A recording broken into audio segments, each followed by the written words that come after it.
I thought, quite honestly, that I had dealt with the grief, right? And I realized really quickly I had not. There was so much still buried inside of me. And so there were times where I wasn't even sure I was going to be able to make it through my speech. And so it was like, okay, so if I'm going through this and I thought I dealt with it, how many other people out there? And the more I looked into it, the more I realized what a huge impact our society and our culture has on how we deal with grief. And that got this like fire in my belly, just started going, no, people need to be able to grieve. We are in a society where every single person will experience grief at some point in their lives. Hello, welcome to Monetizing Mompreneurs podcast, where I take you behind the scenes with industry leaders, entrepreneurs, moms, working professionals, and amazing people pursuing their passions and going for their dreams. And I'm your host, Linda Mendable. In 2008, Margaret's love of human connection was shaken by the loss of her son, twin brother to her daughter Lily, when he was 3 years old. Rocked to her core, she immersed herself in her event management business and the custom trim company she owned.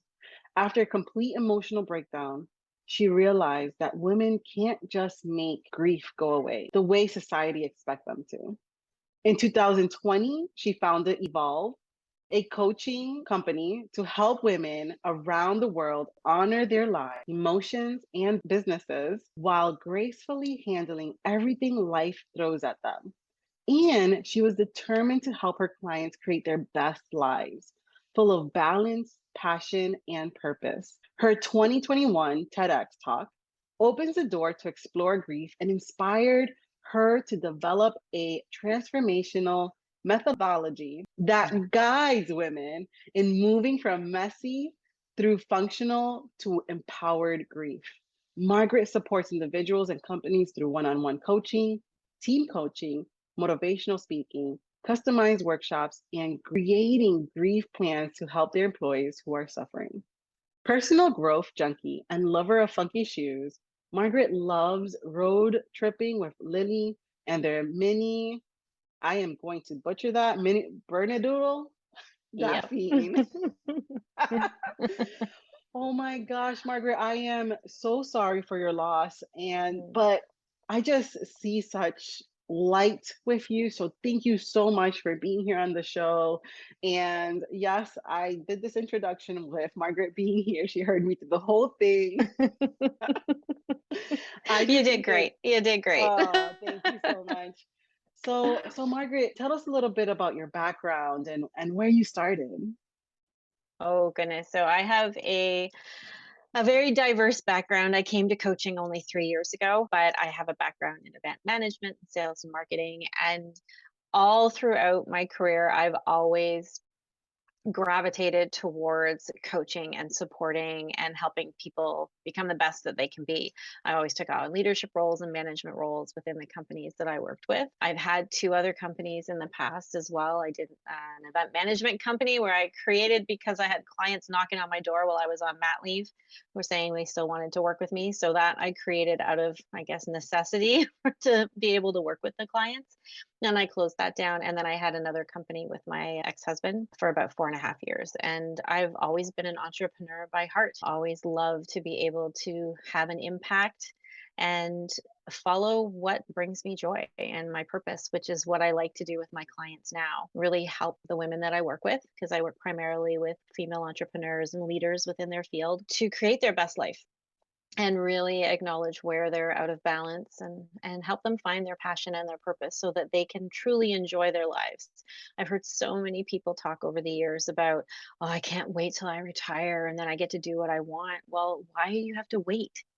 Why can't you start creating that life for you before retirement, which is what I'm on a mission to do for myself, which is why I got into coaching and I have my own business and I absolutely love what I do. As we were talking just before we started, this is something that I could do 24/7 and not get tired. I love it. And so in being able to be that support person and that coach and that person in their corner to help them create lives for themselves that are just really ticking off all the boxes and giving women a really strong sense of doing what they love to do and living their best lives is really exciting for me. And the grief aspect, I do a lot of grief education, and I am a grief coach as well.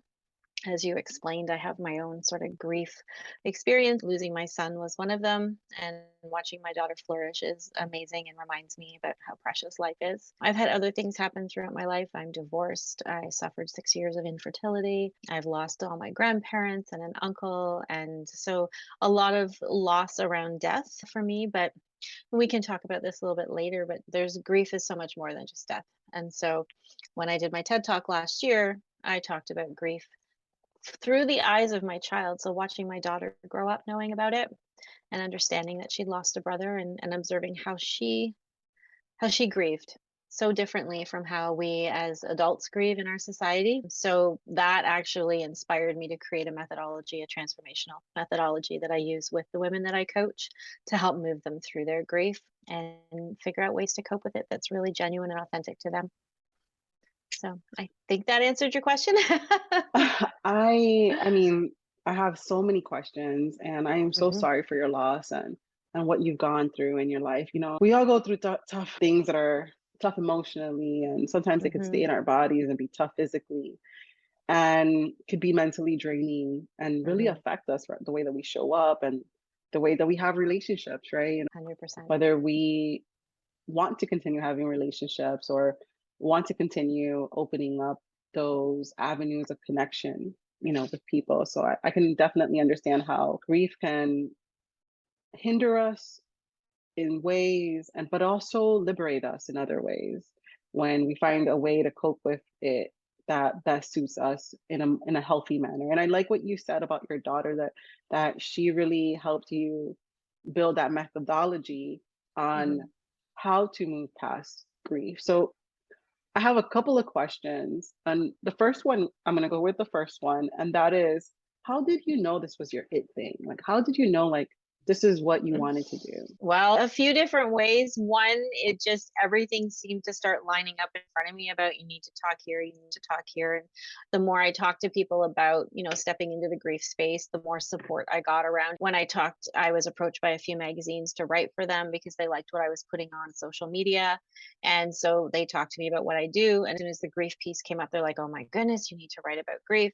And so it's partly been the external support that I've been getting, but also internally. When I was doing research for my speech for the TED Talk last year, I really dove into the area of grief because I wanted to learn more about it. And I thought, quite honestly, that I had dealt with the grief, right? And I realized really quickly I had not. There was so much still buried inside of me. And so there were times where I wasn't even sure I was going to be able to make it through my speech. And so it was like, okay, so if I'm going through this and I thought I dealt with it, how many other people out there?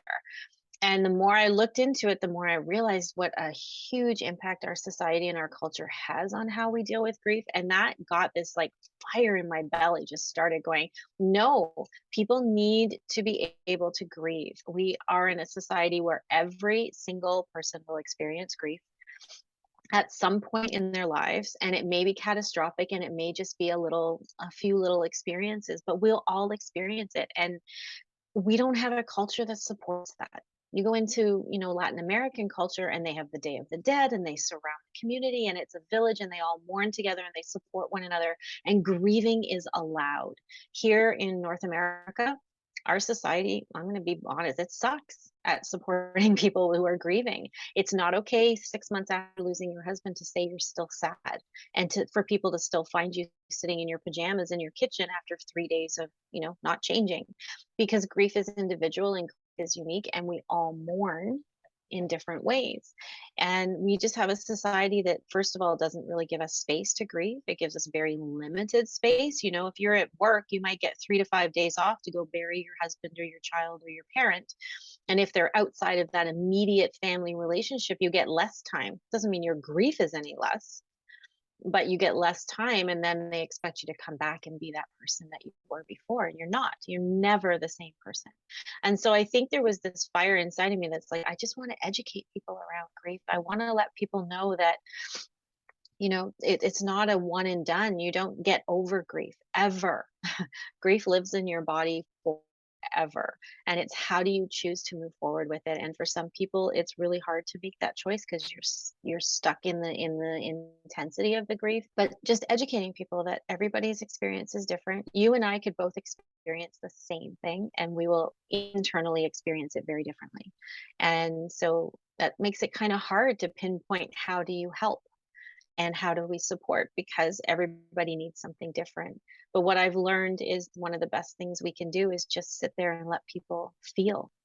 And so often we push down the feelings of grief because we get told, be brave, be strong. Oh, it'll just take time, which quite honestly is a load of crap. You're okay with me being blunt, but when people told me to be brave and be strong, they said, oh, you're so strong and be brave, when I lost my son, because I had my infant daughter to look after as well. I didn't want to hear that. I didn't want to be brave in the midst of grief. I didn't want to be strong. I wanted others to help support me. I literally wanted to go sit in the corner, rock and cry till forever, because it was such a devastating loss. And when people are telling you to be brave and be strong, they're saying it for themselves. They're not saying it for the person who's grieving. Because in their brain, if you go into the physical reactions around grief, when you suffer a grief experience, you go right into your limbic system, your reptilian system, which is all emotional based, and it's a fight or flight response. So when you see someone who's grieving, that's a threat to you, because you're like, I don't want to feel that. And that could happen to me. And I don't want to feel that vulnerable. And your emotions are kind of freaking me out right now. So I'm going to say something that I think is going to help and going to tell my brain that's going to help. So I'm going to tell them to be brave and be strong, because if they can be brave and be strong, then I don't have to deal with it. So we project our own, and it's all very subconscious, but it's a gut reaction. It's what we do. And so yeah, it's grief is a very complex thing, and we all experience it, but we don't talk about it. We don't like being vulnerable. We don't like feeling the hard emotions. And there's a big fear from a lot of people that, they're afraid they're going to cry forever. Well, you won't.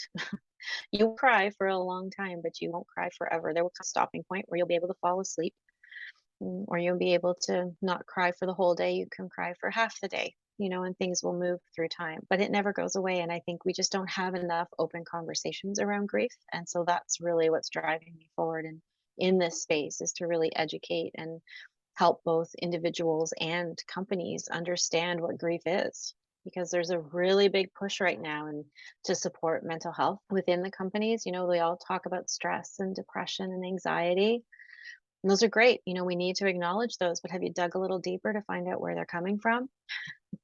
Quite often you dig deep enough and there is an element of grief, and that is something that isn't really recognized. So yeah, it's really, for me, it's getting it out and having the awareness around it and how to help people. Amen. Yeah, I can totally see your passion and your love for, this, I guess, almost like a taboo talk, right? Mhm, Around grief. You hardly hear about it, and it's something that I think because it triggers a lot of like emotions. mhm, And, like you were saying, people are telling you to be brave and all that. That's not something that you want to hear when you're grieving, right? Because no, it's not about being brave. How can you be brave when you've lost something? It's not about bravery in that moment. It's about the loss, right? mhm, And yeah, it's not just about what you physically lost, but also what you emotionally lost, and all of the aspects that come in that loss. And mhm, so I can see why society now is like, and companies are more open to discussing mental health, because I mean, a lot of people have taken the shutdowns and mhm, taken what has happened, and that I don't even like talking about, but mhm, that has happened, but mhm, it's a reality. yeah, There's a reality in our world of what has happened and how it mhm, affects us and how we're looking towards the future and uncertainty of things, and how we probably felt more secure in one area and now things are up in the air. And mhm, so there's a grieving to that, right? And so it affects our productivity, it affects the way we show up, it affects the mhm, way we do our jobs and communicate with others. So I can honestly see why they're paying more attention to that. mhm, And which is it's like two sides to a coin, right? There's good and bad with all of that, right? But I want to go into like your methodology that you were talking about. And, Okay. excuse me that I kind of did not say the full term correctly because That's that okay. is a mouthful. But but I want to go into like what you saw in your daughter. That's Mhm. like, how did you see her through the grieving process? Like what really caught your eye through that? How did she process that? Yeah, that's a great question. So, watching my daughter, I think the first memory I really have of her understanding what death was, because when the kids are really little, they like 1 or 2, they don't really understand death and that. But I think she was probably around 3.5 or 4. And we always talked about her brother. We always talked about Isaac, and we would talk about what is he doing up in heaven, and I wonder what he's doing. And there were some days I'd walk into her room and she'd be laughing and playing on the floor. I'm like, "What are you doing?" She's like, "I'm playing with Isaac." Like in her mind, he was her imaginary friend. He was this person, or she felt him there. And then there came a day where we were talking about him, and she just stopped and she looked at me and she said, "Mommy, is Isaac dead?" And I said, "Yes, honey, he is." And she collapsed in my arms and just sobbed because the reality, she understood death now. Like she had the concept. Both of her great grandfathers died when she was fairly young and she'd gone to the funerals. And so I think now her concept of death, she understood that they were gone forever. So when the penny dropped for her about what death really meant, it was really, really emotional. We both sat on her bed and cried. And then from that point on, she was so open about her grief. Like she would just come and curl up with me and start crying. And I'd be like, "What's wrong, honey?" And she's like, "I'm just thinking about Isaac. And I really wish he was here." And I said, "Yeah, me too." But I would give her that space to cry. And then it was the questions and it was trying to understand it. Like where is he and what is he doing? And why did he die, mommy? And all of these things. And it was a lot of questions, but then it was this deep inner, like, warrior spirit inside of her that was just like, "Yeah, he was my brother." And so she wasn't afraid to talk about her grief either or talk about her brother. Whereas when people asked me for a long time, they say, "Oh, do you have any other children? Or do you have any children?" I say, "Yes, I have a daughter." Now I say I have a daughter and a son. And because I was for a long time, I was afraid to talk about him because I didn't wanna burst into tears in the grocery line, and I didn't wanna burst into tears at work, and I had enough crying that little things would set me off, but my daughter, I remember clear as day, we were in the grocery store lineup, an innocent question, right? The clerks looked at her and said, "Hey, do you have any brothers or sisters?" She's like, "Yeah, I had a brother, but he died." Like, and but in then I had to go into I was in all of a sudden, I was switched into protective mode, not about her, but the clerk, because she had this look on her face like, "Oh my god, what did I just say? I just asked a question. Now and the uncomfortableness of grief just surfaced right there. And I had to apologize. I said, "No, no, no, it's okay. He died a long time ago." I had to try and make her feel better. And I thought, when I look back on that, I think I shouldn't have had to do anything in that moment. And but we're not trained on how to react to it either, right? So watching my daughter go through it, like she is such a beautiful soul and she's empathetic and she's emotional and she's so connected to her emotions and she can articulate, like, she blows my mind with how well she can articulate her feelings. And but just watching her go through it with this fierceness of, "I'm gonna cry when I wanna cry. I'm gonna talk about it when I wanna talk about it, and I don't care what other people think." And it was that whole thing of, I'm gonna do what I need to do to feel better and to grieve the loss of my brother. And so watching her go through that was incredible. And I'll tell you one other story about her that just, honestly, I'm the most proud mom. She had a friend of hers that was a year younger than her. He was 10, she was 11. They were friends since she was 2. And he got diagnosed with brain cancer when he was 4. Oh no. And so they were friends through all of this for 6 years. And he went through like multiple surgeries and chemo and radiation but they were friends through the whole thing. And he passed away in February 2020. Oh, I'm so sorry. Thanks. It was a very sad time. He was 10, And my daughter, Yeah. it happened on a Thursday. We found out on the Friday, and she came home from school on the Monday and said, "Mom, I wrote my speech." And I said, "What'd you write your speech for?" And she's like, "For Wyatt's funeral." And I said, "You're gonna talk?" And she said, "Yeah." And I was like, she was 11. And I said, "Okay, let me check with his parents." And I checked with them, and they're like, "For sure, she was his best friend, of course." And my daughter stood up in front of 2 rooms of people and spoke about her friend. And to me, I'm just like, what an honor that she did. And Yeah. she was 11, And 11, she and she honored got it. him. She honored She him, honored you him. know? And Yes. it was just this strength and this recognition that he needed to be honored, and she wanted to. And like I was a complete basket case that day, but she was the one with the strength. And it was amazing to see that in a child. And she she has her own story from her birth too.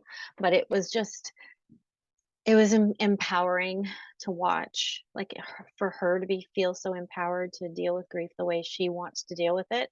I don't know, what other 11-year-old do you know comes home and says, "Mom, I wanna talk at my friend's funeral?" That doesn't happen. Oh, So, yeah. yeah, so watching her grow up with grief has been a huge learning experience for me, and I have such respect and admiration and love for her and all the lessons that she's taught me about grief, and it's certainly made my experience with grief now when it comes up. I deal with it a lot differently than I used to, and I help support other women do the same. Yeah, that's really, really beautiful how you can see that you've learned so much about, by your daughter, because I do learn from my kids so much, with their own Mhm, personalities, the way they go through life, the way they deal with challenges. mhm. And, when my brother passed away and we are, 11 months apart, we're like Irish Wow, twins, and he sorry. passed away in 2019 before everything happened, 2020 for 2020. Yeah, before 2020, yeah. Oh my goodness, right? We should do a Mhm. like um, there should be like a abbreviation of work of letters, Yeah. there with the 2020 Yeah. just so we know where we're at. Mhm, But mhm. my sister was the one who was brave enough to do the speech. And so I understand, just being in that grieving moment and just knowing that I didn't have, what it took to stand up there and talk because I was still processing. There was a lot of things that I felt like were my fault on certain things, just because you think like you can prevent certain things, right? Mhm, You feel like you mhm, can prevent something. Like maybe I should have been there more. I should have called more. I should have maybe if I would have called that moment, that situation would never happen that way. X, Y, Z. Right? We go through mhm, all these different mhm. We scenarios in our do, mind. we do. And I'm still processing. I'm still going through all that. I'm still having a lot of like I could have done something better. Mhm, I could have done something more. I could have done better, more, whatever. And, but she was brave enough to go up, and I'm a child of four. We're four of us, and I'm the oldest. And then it was my brother, and then it Brenda, my other sister, and then my little baby sister, Lena. And so when Brenda was the one who decided to do this, and she asked us, she's like, "Hey, I got a speech prepared, mhm, and can I go up?" And we were like, please do. And in mhm, that moment, it was so beautiful.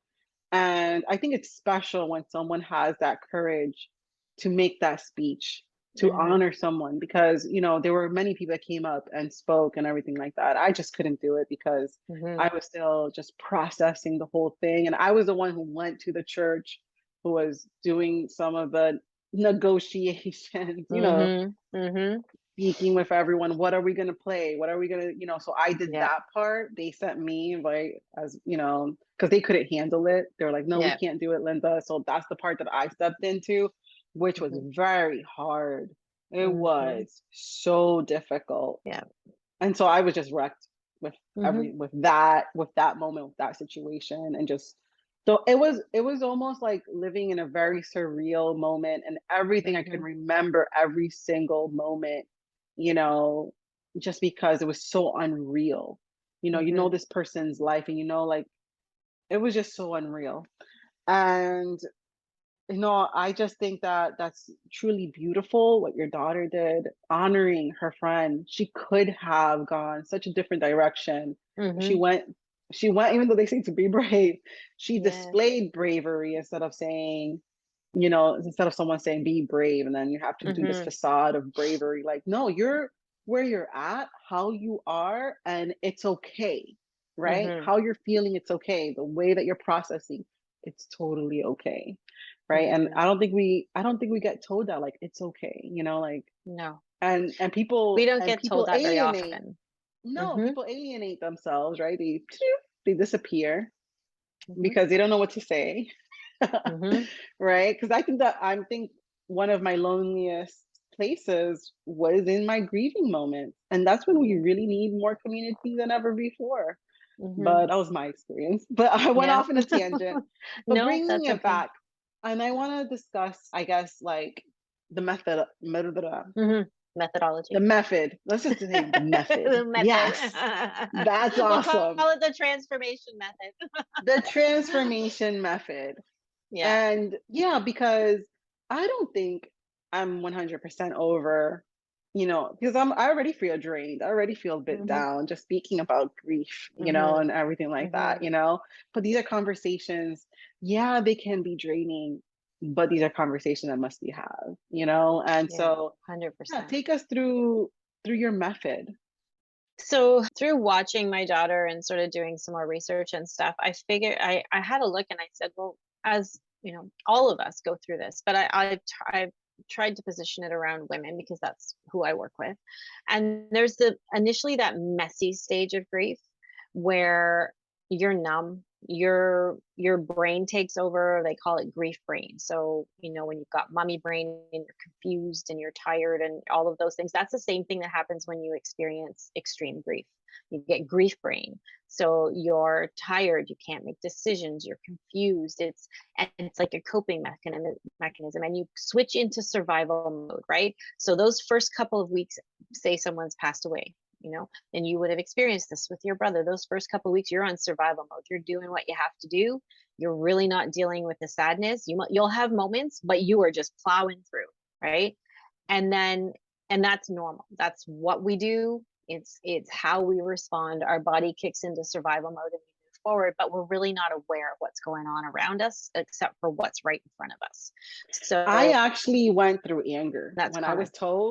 When I was Hmm. told, I was angry with the person that told me. Hmm. Yeah. Oh man, because of I felt like even though it was in a the way they delivered the news was not ideal. It was not Hmm. ideal. It was just, and so I did, you know, in all honesty, and you know, I apologize for feeling that feeling, but in all honesty, I dealt with anger. I did, Yeah. you know, and I don't Well, feel great about it, you know, but it was Well, just one of my feelings. let me circle back to that right now because one of the things that I am a huge supporter of is there are no right or wrong feelings in grief. So if you felt anger, that's okay. You're allowed to be angry. You're allowed to be resentful. You're allowed to feel relief. You're allowed to feel bitter. You're allowed to feel sad. You are allowed to feel any feeling that comes up for you because it's your feeling. And what happens is if you deny it or feel guilty about feeling that way, those feelings don't get expressed and they get pushed down and eventually they come out in other ways.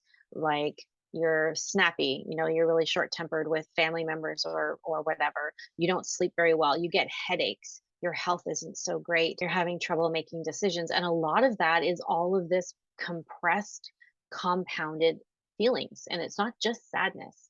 It's whatever feelings come up. I've had women come to me who've said, you know, like my spouse died, but he was an alcoholic. So I felt really sad that he's gone, but I felt really relieved. And as soon as I felt relieved, I felt guilty. And then I couldn't tell anybody I felt that way because I thought they'd think I was a bad person. Well, the reality is your feelings are your feelings and they deserve to be honored and expressed. And you can choose which way, like in general, people can choose how they express those feelings. That means you have to feel them on your own. Okay. But if you feel like you have a trusted person you can talk to them about, talk about them and let yourself feel them. Because if you don't let yourself feel them, they're just going to fester. So a lot of what happens in messy grief is those feelings start to percolate. We feel all the feelings. We feel all the feelings. And so we go from this real physical reaction to grief because there are actual like neurochemicals released in our brain that cause that grief brain and put us into survival mode. And those are the days where we'll be in our pajamas for 2 weeks straight without having a shower or getting changed, right? Those are the times where we're going to dive into that grief, and we're not going to be ourselves, and we're not really going to take care of ourselves. And so in the messy stages, the initial stages where we're really not feeling like we're in control of what's going on with us, right? We're just surviving. And that's when people drop off casseroles, which are oh so helpful. And and I say that in a very tongue-in-cheek manner. I got a ton of casseroles. I appreciated the casseroles, but in the grand scheme of things, they do nothing for making me feel better, except for the fact that I know I don't have to. But as a society, we express our concern through food, right? I don't know how to express that I care, so I'm going to bring you something to eat, which is great. Yeah. Yes. Like, Yes. and so I've done that. I've me done that. too. And I've I done that have too. brought, I remember I had a friend, she went through a miscarriage. I brought her food. I Hmm. didn't know what else to do. I was like, Hmm. I'm Yeah. just gonna give you some food. Yep. And Like, that's, as a society, that's what we do. We try and express how we care through food. And great, express you care, and that's great. It is. I'll be honest, there were times where I'd pull something out of the fridge and just grab a fork and eat it right out of there because I knew I needed to eat something and I couldn't think to cook. So yes, there is a place for the casseroles. And I think for people who really don't know what to do, that's what they do to show that they but I care. mean, I feel like I went up the casserole because I did Chick-fil-A. I mean, There you go. Wow. See, you one-upped it for sure. So, but moving through the methodology. So you're in this messy grief, which is very physical, it's very draining, it's very survival oriented. But then it comes a point where society will say to you, look, okay, hello, it's time to come back into society. We need you back at work. Your kids need a yes, mom, like you got other commitments that you need to start, you need to start woo, stepping back into your life, right? And that's really hard because you are not the same person that you were before the grief event happened. And so you're trying, at this point in the functional stage of grief, you're trying to step back into society and function. And sometimes you feel like you can do that doing the same things that you did before. But things around you will have changed, especially if you've lost a spouse or you've gotten divorced, or when there's been a partnership change.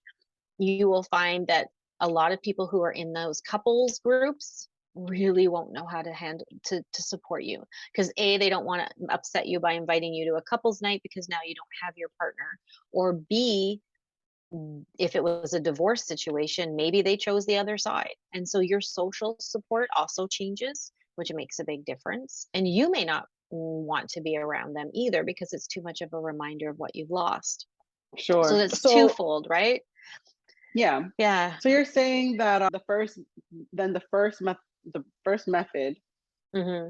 to the madness. No, just kidding. Yes. But the first method is to not judge your emotions. Correct. That's That is part the of it. first Yes. step, right? Yeah. Let yourself feel. Let yourself feel. Give yourself compassion and support to feel the way you feel. I've had people I've coached who've been so angry. I'm like, what do you want to do? She's like, I just want to some china. Okay, great. Let's go to Value Village or the Salvation Army store. We'll buy a cheap set of dishes. Let's go break them. And that's what they need to do.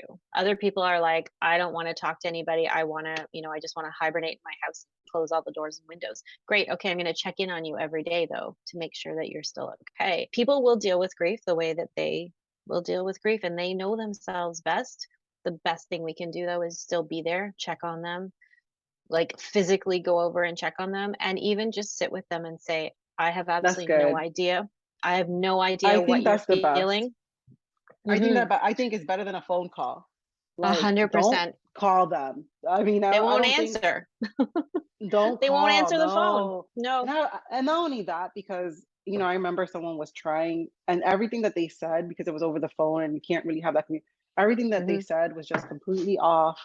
I wasn't Mhm. feeling it, and I just had to I said, I can't talk right now, I can't Yep. do this. Because they Yep. wanted to console, but from their perspective, they wanted to more Mhm. speak than allow me to speak, right? They want to And try to yeah. like think that their words of comfort would be comforting, but it's not. I No. think it's just, if you're gonna call, just sit there and be quiet. Mhm. Yeah. I don't know. Yeah. For me, I think that was No, like, and you know what? That's 100%. I encourage people. I'm like, if you want to support someone, go and sit beside them and just tell yes, them that you're there for them, whatever they need. yes, And that if they want to express their feelings and cry, this is a safe space to do that. Give them permission to feel. That's the yes. biggest thing, is Oh give my them goodness. permission to grieve. Give them permission to feel and let them and be there for them. And Right? it's so That's huge. healing.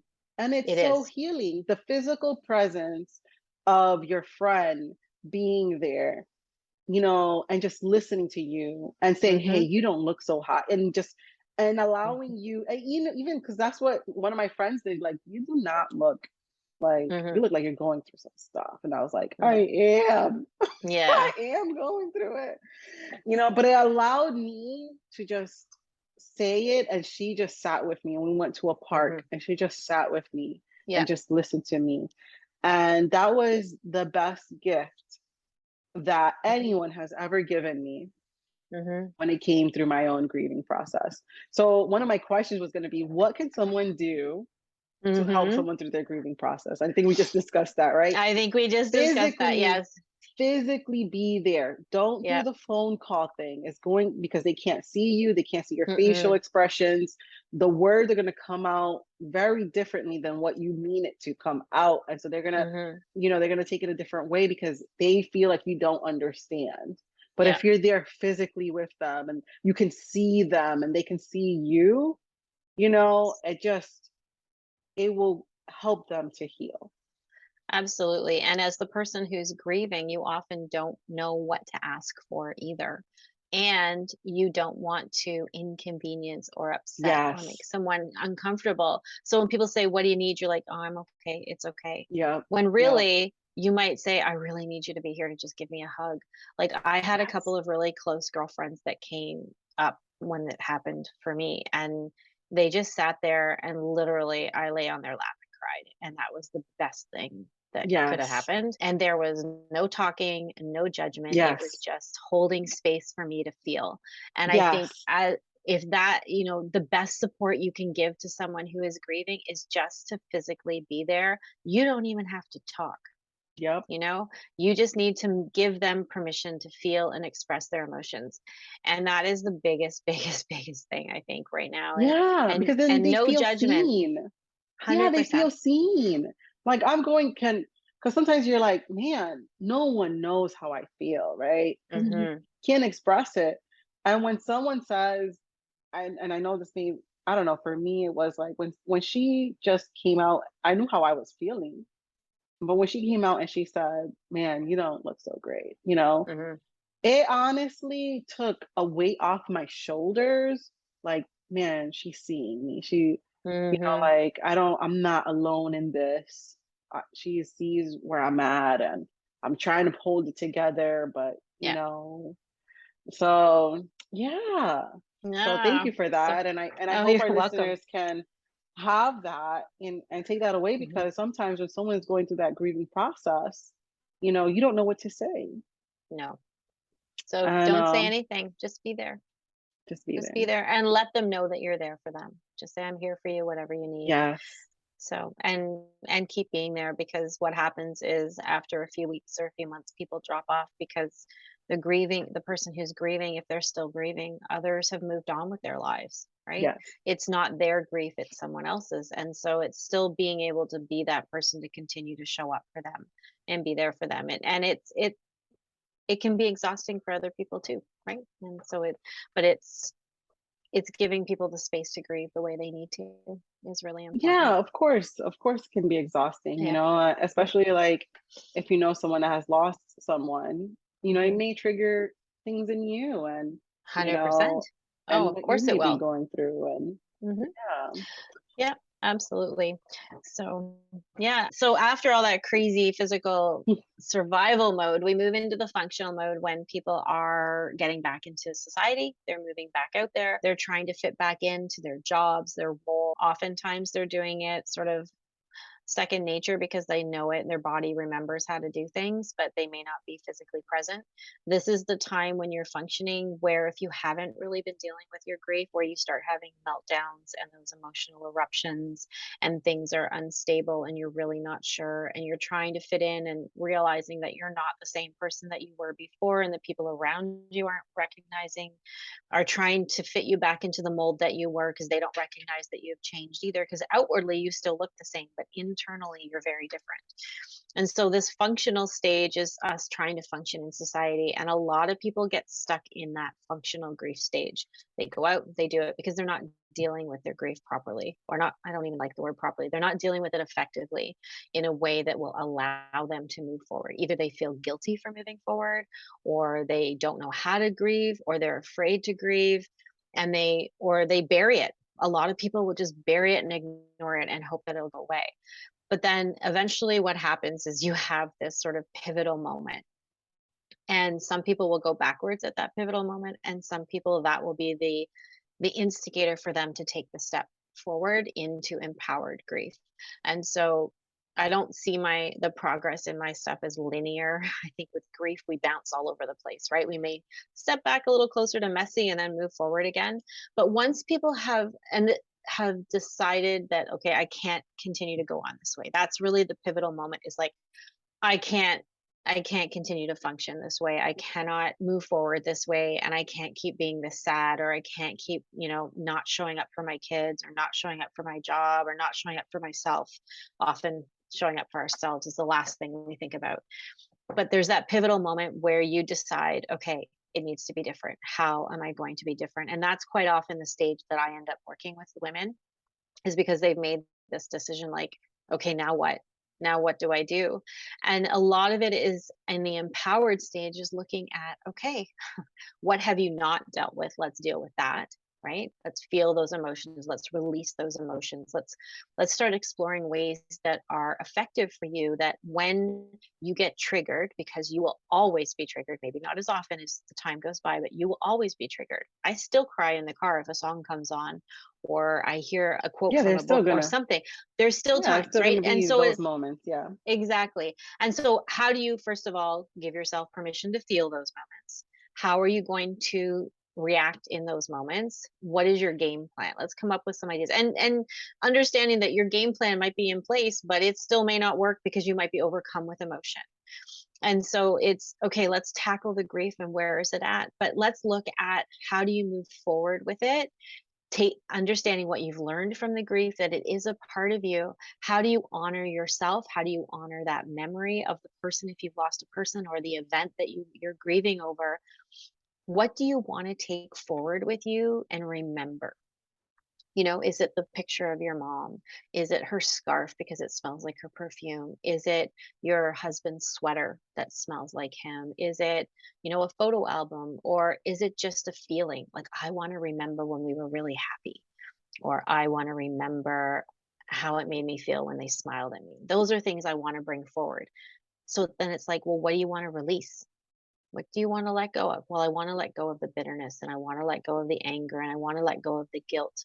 I don't want to feel guilty anymore. I don't want to feel angry anymore. I don't want to remember our fights. I don't want to remember the bad stuff. So I work with them to start picking and choosing, how do you want to move forward?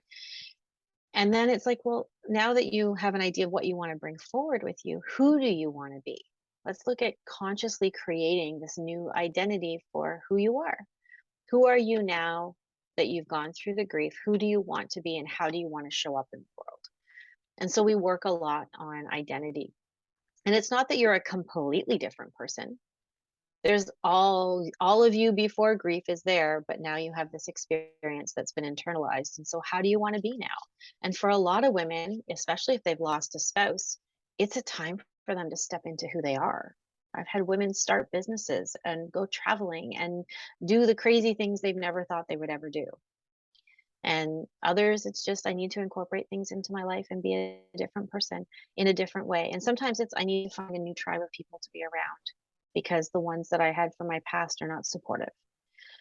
And so in that empowerment stage, it's the stage where you decide to make the choices and you start taking control over your grief and how you want to deal with it, how you want to incorporate it, how you want to move forward.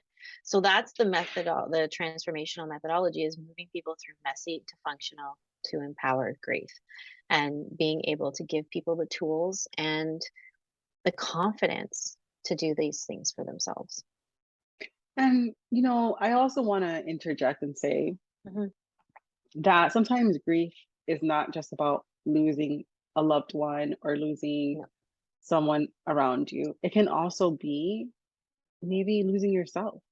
Mhm. Maybe you gone through something traumatic and you lost a part of you, and you're grieving that loss of Mhm. who you used to be. And now you got to 100%. be, upfront with who you are now and who you want to be, right? Mhm. So I do want to let that be known because sometimes we can just think in just such a linear fashion or a Correct. linear way, but Yeah. really grieving is not something that is just on losing someone. It could be, like No. you said, an event or, Mhm. something that you've gone through, or you realize that you're not where you wanted to be, No. in your life, or, it could be so many things. It could And be. so, a lot of emotions can be centered around that. So, Mhm. and the thing about it is getting through that is Mhm. the method that you're speaking about, right? Mhm.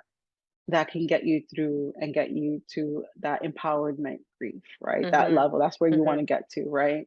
That Yeah. empowered grief. Yeah. Where you're honoring your grief and you're incorporating it into who you are now.